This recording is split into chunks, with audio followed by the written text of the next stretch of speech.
बिस्मिल्लाहिर्रहमानिर्रहीम। अस्सलाम वालेकुम दोस्तों, आप सबको खुश आमदीद कहते हैं बच्चों का डॉक्टर में। आज की इन्फॉर्मेटिव वीडियो थोड़ी मुख्तलिफ है क्योंकि आज हम बात करने वाले हैं उन माओं के बारे में जो अपने बच्चों को दूध पिलाती हैं और साथ ही साथ वो माएँ जो कि हामिला होती हैं। तो उनके हवाले से एक सवाल हमसे पूछा गया कि क्या वो औरत जिसके पास तकरीबन 10 माह का बच्चा हो, जिसको वो अपना दूध पिला रही हो, क्या उसके लिए रमज़ान के रोज़े छोड़ना जायज़ है, या फिर जो हामिला औरतें हैं उनके हवाले से रोज़े का क्या फरमान है।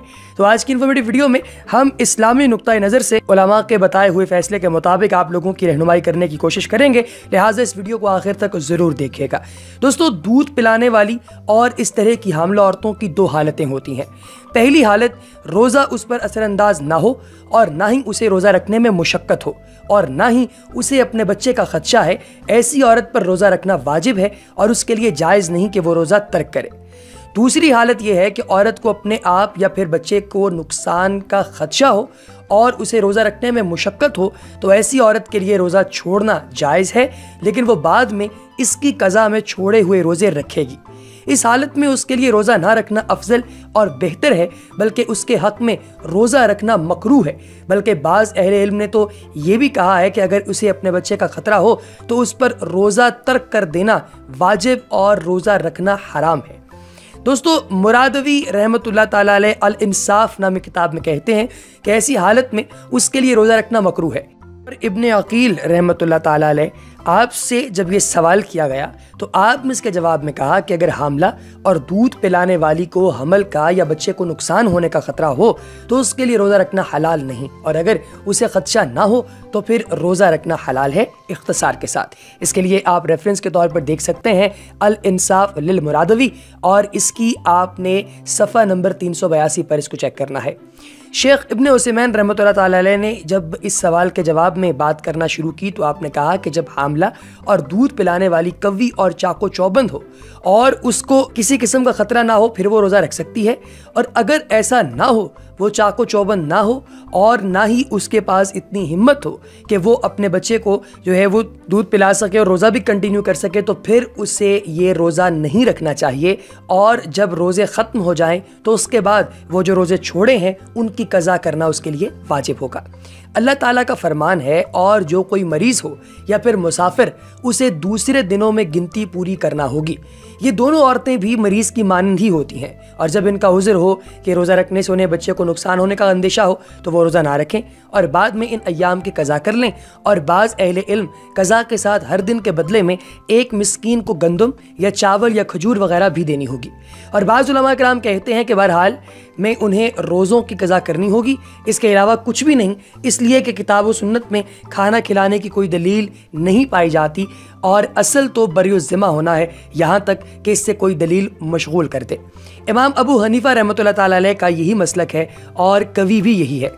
दोस्तों, शेख इब्ने उसैमीन रहमतुल्लाह ताला अलैह से ये भी पूछा गया कि अगर हामला औरत को अपने आप या अपने बच्चे को नुकसान होने का अंदेशा हो तो उसके रोज़ा इफ्तार करने का हुक्म क्या है। तो शेख साहब का ये जवाब था कि हम इसके जवाब में कहेंगे कि हामला औरत दो हालतों से खाली नहीं। पहली हालत, औरत कवी और चुस्त हो, रोज़ा रखने से उसे कोई मुशक्क़त ना हो और ना ही उसके बच्चे पर असरअंदाज हो, तो ऐसी औरत पर रोज़ा रखना वाजिब है, इसलिए कि रोज़ा तर्क करने के लिए उसके पास कोई उज़र नहीं है। दूसरी हालत यह है कि हामला औरत जिस्मानी कमज़ोरी या फिर हमल के बोझ की वजह वगैरह से रोज़ा रखने की मुतहम्मिल ना हो, तो इस हालत में औरत रोज़ा नहीं रखेगी, और ख़ासकर जब बच्चे को नुकसान पहुंचने का अंदेशा हो तो उस वक्त बाज़ औक़ात रोज़ा छोड़ना वाजिब हो जाता है।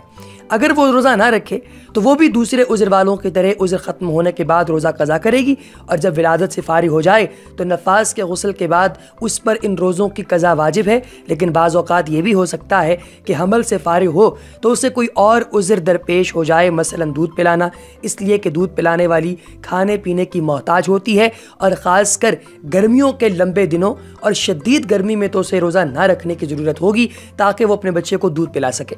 तो इस हालत में भी हम उसे ये कहेंगे कि आप रोज़ा ना रखें, बल्कि जब उज़्र ख़त्म हो जाए तो तर्क किए हुए रोज़ों को आप क़ज़ा कर लें। इसके लिए आप फतावा सय्याम के सफ़ा नंबर 162 को देख सकते हैं। शेख इब्ने बाज़ रहमतुल्लाह ताला अलैह का कहना है कि हामला और दूध पिलाने वाली औरत को नबी मोहतरम सल्लल्लाहु अलैहि वसल्लम ने रोज़ा तर्क करने की इजाज़त दी है।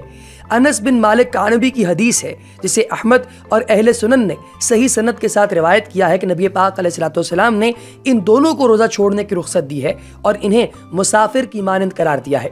تو اس سے یہ علم ہوا کہ وہ دونوں بھی مسافر کی طرح روزہ ترک کر کے بعد میں اس کی قضا کریں گی، اور اہل علم نے یہ ذکر کیا ہے کہ یہ دونوں روزہ اس وقت نہیں رکھیں گی جب انہیں مریض کی طرح روزہ رکھنا مشکل ہو اور اس میں مشقت ہو، یا پھر وہ دونوں اپنے بچے کا خطرہ محسوس کریں۔ واللہ اعلم۔ دوستو اس کے لیے آپ دیکھ سکتے ہیں مجموع الفتاوی، اس کا آپ نے جلد نمبر 15 کا صفحہ نمبر 224 دیکھنا ہے، اور فتاوی للجۃ الدائمہ، اس کے اندر بھی آپ اس بات کی نقل دیکھ سکتے ہیں۔ حاملہ عورت پر حمل کی حالت میں روزے رکھنا واجب ہے، لیکن جب اسے روزہ رکھنے کی بنا پر اپنے بچے یا پھر اپنے آپ پر خطرہ ہو تو روزہ چھوڑنے کی رخصت ہے، لیکن اسے ولادت اور نفاس کے بعد چھوڑے ہوئے روزے بطور قضا رکھنے ہوں گے، اور یہ گیون ہے فتاوی للحجۃ الدائمہ للجحوث العلیمۃ والفتاوی۔ ٹھیک ہے جی، تو اس کے ساتھ ہی ہماری آج کی انفارمیٹیو ویڈیو ختم ہوتی ہے۔